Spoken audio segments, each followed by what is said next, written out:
So you might be wondering, Tony, have you ever had any dangerous situations? Well, you know the truth? There's not a trip that goes by where my life is not within inch of being lost. Nah, I made that up. But I have had some dangerous moments. Tirana, Albania.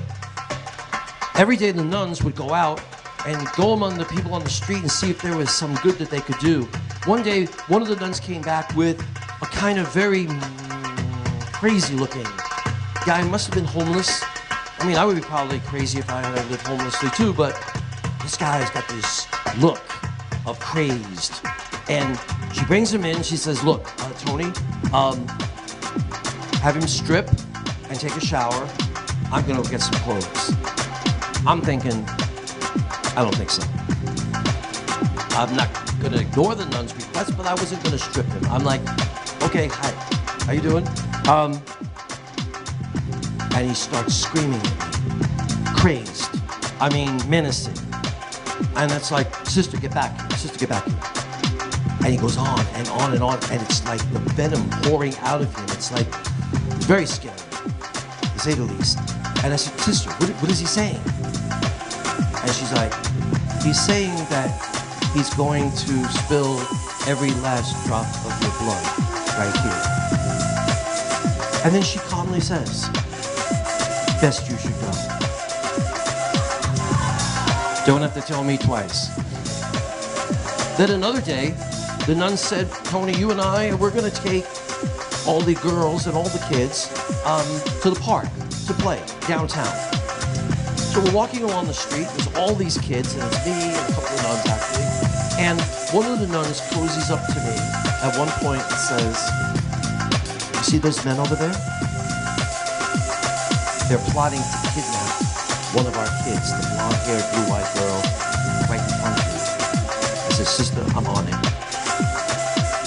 And they stayed with us the whole way to the park, shadowing us the whole way. We get to the park, they're still nearby. And I'm like, just keeping an eye, real strong. And we're there at the park for a couple hours, and then the nuns say, go back to the house, go back to the compound, and get the van, and we'll put everybody in it and get out. I'm thinking, I'm the only reason that they're not kidnapping her and you want me to leave now. But I learned that these nuns cannot be argued with. So I did what I was requested. And then a problem came up. I was so busy keeping an eye on her, I had no idea how to get back to the compound. But somehow I found a way. And got the van and picked everybody up. But it was kind of scary. The time I almost physically died happened in Nicaragua, in the waters of the Pacific Ocean off the coast. It's 100 degrees in Nicaragua and miserable, and the ocean is like bathwater, and it's so amazing. But didn't have any idea that there was an undertow at this particular spot. I don't really swim. I never really got the swimming thing down. I know I was supposed to, but I never did. And I never go in water that is where I can't touch the bottom. And here I am getting swept out further and further. I'm starting to panic. I wave to the people I know on the shore. They're waving back, thinking I'm just being friendly. And I know that with an undertow, you're supposed to just go with it, and eventually it brings you back. Except I'm getting sucked out further and further, and I feel like I'm halfway to Hawaii. And I'm starting to panic. It's got, God knows how deep it is. At the point where I offer up like a little prayer of like a major prayer of like, if this is not how it ends for me, get involved. Somehow, I swam my way back in. And that was a good, but I almost died. Nicaragua is currently controlled by a dictator who has brought in troops, paramilitary from other socialist nations. And one day at my park this summer, the kids, hundreds of kids gathered to play and watch soccer on a Sunday morning. And an open truck like this came down the street, and these men in masks and black uniforms and their rifles raised come down, and I didn't know what was going to happen. I really thought there was a chance if they were going to spray the field with bullets, I was standing in between them and these kids, and maybe I'd take a few bullets and save a few kids. Luckily, they were just standing there being menacing, and they drove off. But that was the scary moment. And then there will always be my friends, the drug dealers in Nicaragua. One summer I go and I find out that my community is completely infested with drug dealers. They were everywhere, and I'm like, we have to deal with this. I talked to people in the community. I had a little meeting, and some of them said, you know, they're not that bad. And I'm like, really? Well, has anybody talked to them? No. I want to talk to the drug dealers. One lady said she knew a number of them. I said, okay, set up a meeting. Friday, 11 a.m., here at the community center. I want to talk to the drug dealers. Now, I didn't know what was going to happen.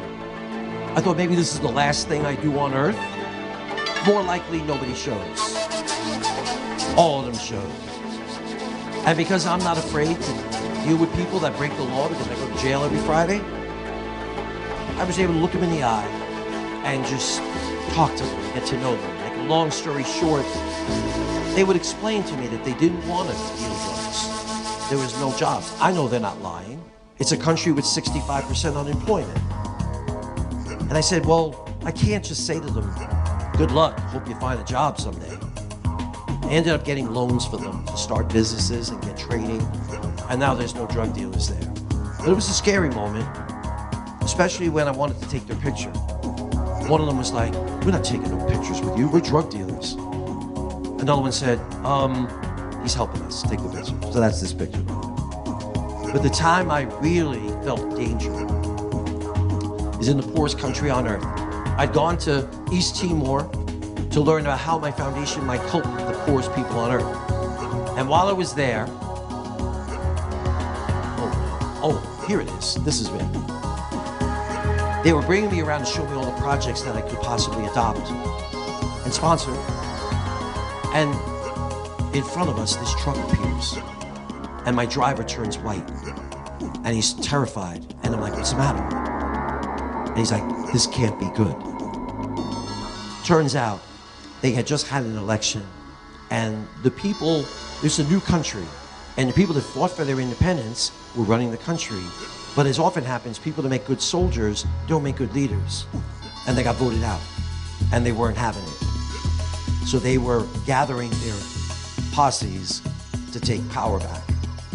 And what happened was the next day, my hosts there, the NGO that was hosting me, said they just burned down our center in the second largest city. And I'm like, well, you guys are helping them. What else are they gonna do? They're like, exactly. We don't think we can ensure your safety. We're gonna bring you to the one place we think you'll be safe. I'm thinking, the American Embassy? Nope. We're bringing you to this hotel that is owned by the Australians. And because the Australians are respected in this area, you might be safe there. So here I am at this hotel, and it's the most beautiful ocean paradise, island paradise, my God. The winds are blowing off the ocean. Blue sky was exactly that blue. But yet, I'm hearing bombs, explosions, gunfire, broken glass for days. And it was just really kind of scary because I really didn't think I was going to be safe there. But that's what they thought. One day, after a couple of days of this, they pull up the truck and they say, we just secured the airport. And we think we can get you out of here. There's only one flight leaving for Bali. You gotta go. So that's how that ended. Except it didn't end that way. Online at the airport, there's a box in front of me. Piece of luggage from somebody. And the address on it is 3 blocks from where I live in Queens Village. Turns out, there was a woman there who was a volunteer for the UN who was monitoring the election, and she lives 3 blocks from me. And then she had the seat next to me, and I'm thinking, what an amazing way to meet my soulmate. What an incredible story for us to tell people. Sorry to report there was absolutely no chemistry whatsoever. Never saw her again, never wanted to see her again. That was it.